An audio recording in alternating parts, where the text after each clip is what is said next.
I think enough time has passed that it's safe to say that Spider-Man Across the Spider-Verse can be considered a masterpiece. Thank you, thank you. Oh dear God. Across the Spider-Verse took what we all loved about the first film and cranked it up to 100. And after, let's be honest, the inevitable success of this film, it's gotten me thinking a lot about trilogies overall, and more specifically, what's the best format for a trilogy and what's the best trilogy overall.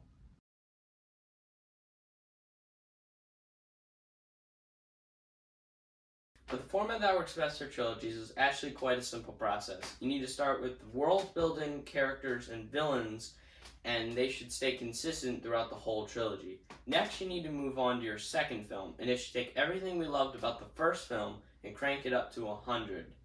But it should also end at a cliffhanger so we feel more invested and are willing to go see the third film. Finally, the third film should wrap everything up in a nice, neat bow. But you can't have a trilogy without a first film, so let's start with...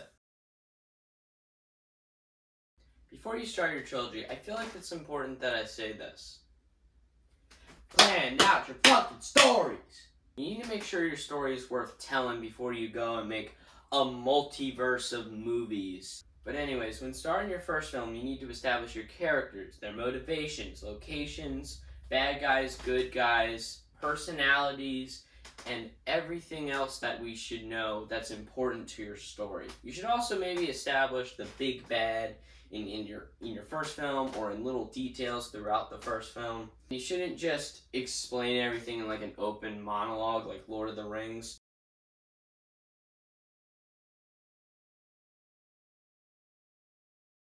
Do something more like Pirates of the Caribbean. We understand the world, we understand the characters, and we get everything we need to know about the magic, the British. Awesome! We're not British! And the general pirate code within the nice 20 to 25 minute mark. And Spider-Verse kind of gets a pass with its world building because, you know, it takes place in New York. And I think we all know what happens in New York. But you can't have an amazing trilogy without an amazing sequel, so there's an amazing video from the YouTuber Schaefer's Productions titled Why is Shrek 2 the Perfect Sequel? In that video he lists a few bullet points on what makes a perfect sequel. He explains how it's hard to make the perfect movie, but the perfect sequel only has a few bullet points you need to follow. Starting with number 1, the sequel has to expand the universe. Spider-Verse, we see new Spider-Man, this council of Spider-Men, and all this new stuff that wasn't really shown in the first film. Number 2, it has to continue the story, which this is just kind of easy for any movie. Spider-Verse is continuing the same themes and ideas of what it means to be Spider-Man, and what this Spider-Verse entails and what it is exactly. The third film should leave a positive impact on the franchise, which, taking one look at YouTube and TikTok, it's easy to see that this film is going to stay for a long time. The reason you want to keep an impact is so that way it doesn't just feel like it was the branching point between the beginning and the end. You want it to feel like it was important to the trilogy. You want it to feel like it wasn't just filler. And third, end on a cliffhanger that makes us want to go see the third film and how this story continues. And you know you did a good cliffhangers when the audience does this after the film.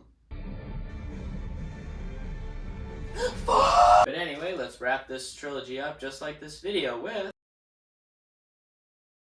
As of right now, the Spider-Verse trilogy seems like it's going to be the best trilogy we've ever seen in film. It has amazing world building, although it had a cheat code, and it has an amazing sequel that has everything that you should have in a perfect sequel. But there's no Spider-Verse 3 right now, so I can't comment if it's the perfect trilogy.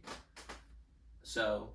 But what the eventual third film should do is wrap everything up in a nice, neat bow. I'm hoping we get to see Miles overcome Miguel and show that his destiny isn't defined by someone else, it's defined by his own ambitions and his own life. And he has to decide what's right for his life. So instead, I'm going to show you the perfect space trilogy that everyone loves. So, it has an amazing first film that establishes the world and the characters and the villains. It has an amazing sequel that pranks everything we loved about the first film.